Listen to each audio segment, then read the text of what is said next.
Hi, Jim. Good morning or good afternoon Hey, from Cote Bruno. d'Ivoire.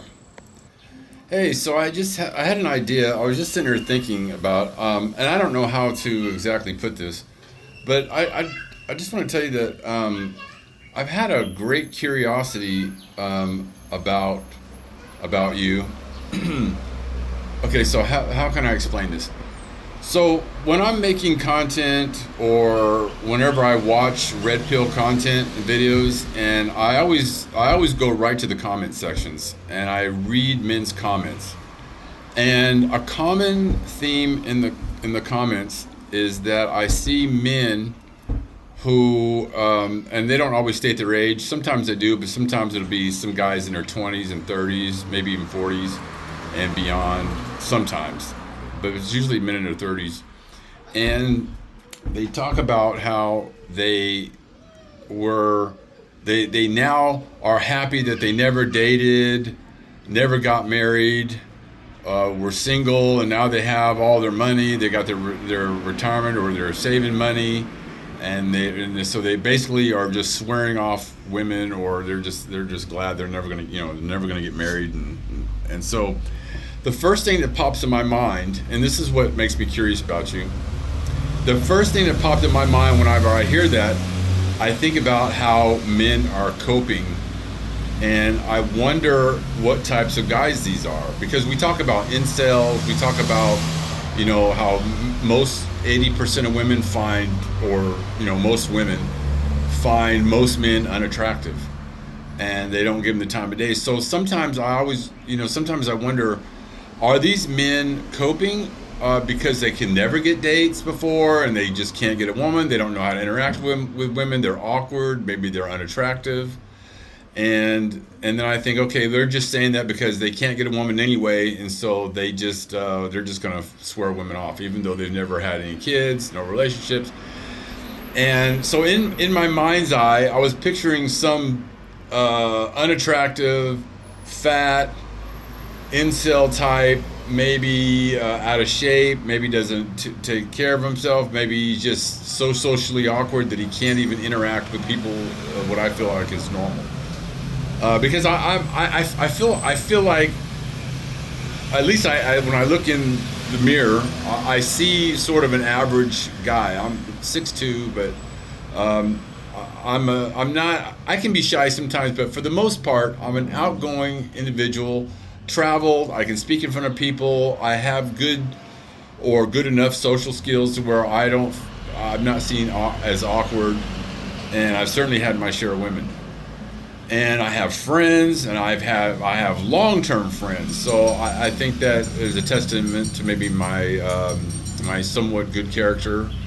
I'm not perfect, obviously, but I try to be ethical, and I try to keep my word. I try to have try to. I have my code. I live by a code, and so I was just thinking, and then I see a video like yours. Good looking guy, tall, in shape, reasonably so in all areas. You can speak, you're confident, and yet and of course you said that you dated. Of course, if I look at you with my eyes, I say, oh yeah, this guy's got plenty of women, he's got plenty of options, and yet you never married, never had kids. And then when you had your red pill experience, I think whenever you started looking at YouTube and getting into the topics, then your epiphany kind of went. It kind of built up steam, and then you went and thought about all your experiences, and were like, "Oh my God!" Like you said in your videos, "Wow, I should have treated the women that I liked like the women I didn't like, and vice versa." And the red pill doesn't just mean relationships. It all, like you said, systems. For me, my red pill, I guess, to me, I feel like I'm an expert in red pill systems of the justice system. And me being in jail before, and me working as a correctional officer, I've been on both sides of the the door. So I have a unique perspective in that regard. And then the perspective I come from, my epiphany didn't come, mine came the hard way. Mine came through pain, tragedy, and loss. And in fact, uh, you know, what I went through, there are many men who probably would have unalived themselves, and I came close to that, by the way.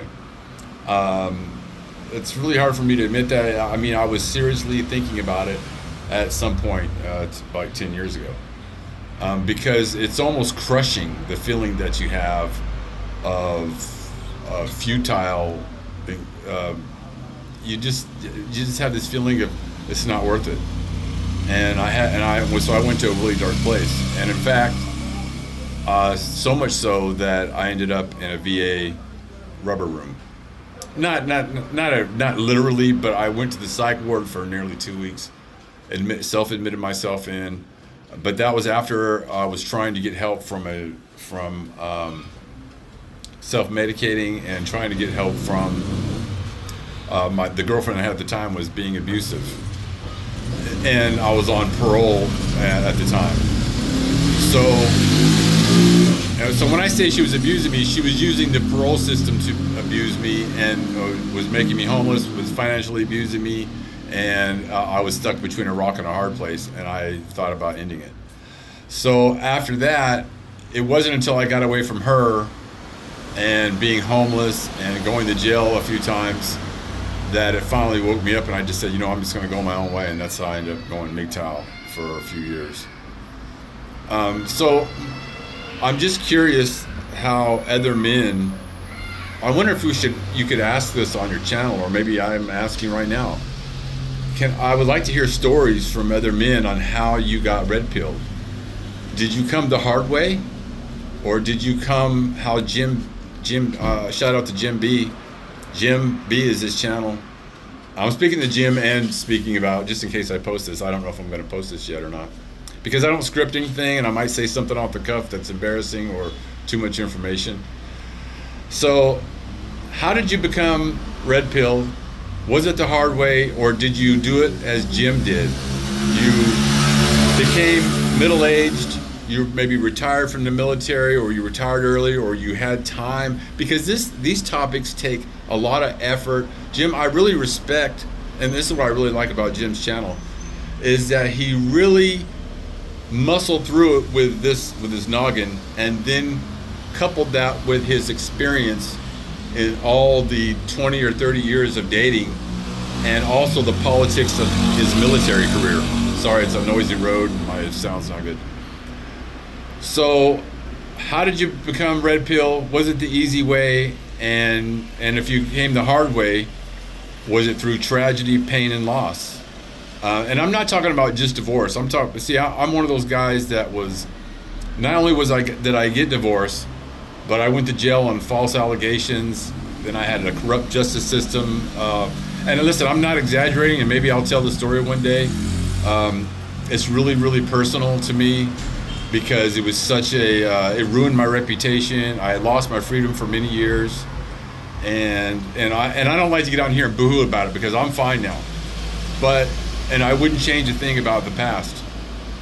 But the men that you hear about that get accused of rape and accused of abuse and accused of domestic violence, I've been accused of all that stuff, and none of it was true. And the justice system just sunk their teeth into me, and were willing to lie and hide evidence. And there's the scary part about it. If there's any man listening to it, the justice system does not care about the truth, as everyone knows now. I think anyone watching this video knows. But when you go and experience it, it is breathtaking, the amount of corruption when you go in there and stand in a court and you're dealing with cops that are willing to. I had cops lie on my case. They even got busted in pretrial lying, because they said they arrested me for a high-speed chase that never happened, that I proved in court that never happened, that I'm the one that was calling 911, that I'm the one that was injured. And they went, because the system can't, they only know one victim plus one perpetrator equals man guilty. And because my wife was making the accusations, I was automatically guilty. And if they couldn't, and not only did they not have evidence, I had evidence to the contrary, so they snuffed it, ignored it, and ran me through pretrial. And the judge, I watched the judge, the cop, and the prosecutor all worked in even my attorney, my own attorney, street paid attorney. They facilitated my butt right to jail. They didn't help me. There was no. Of course, I could have fought it, but I fortunately I sat in jail long enough, and I watched men like me, time after time, go to court with no evidence, just someone's word, and they would get guilty, guilty, guilty, guilty. It didn't matter if they were innocent or guilty. They were all guilty. Not one person in the time that I was in jail was acquitted, except for one guy, and that was because the guy was completely innocent. The charges were so trumped up that they had. It's almost like the DAs have nothing to lose by taking. They don't listen. You think that they don't want to go to court and lose? They don't care if they know they have the upper hand. They know that juries they can select juries that are retired state workers, that are blue-pilled, retired people who work for the state, that come in and they still see the police as the good guys. And if they're seeing you sit, well, he must. And if all things being equal, oh well, he must be guilty. So not only did I get that red pill, I got red pilled in the relationships right along with it. So I got the 2 for 1. And so, but it just. So I'm just surprised that someone like Jim, it broke my stereotype of what I thought about men. So now I wonder how many other men are just coping and how many other men really have an understanding of the red pill. Okay, that's all I wanted to say.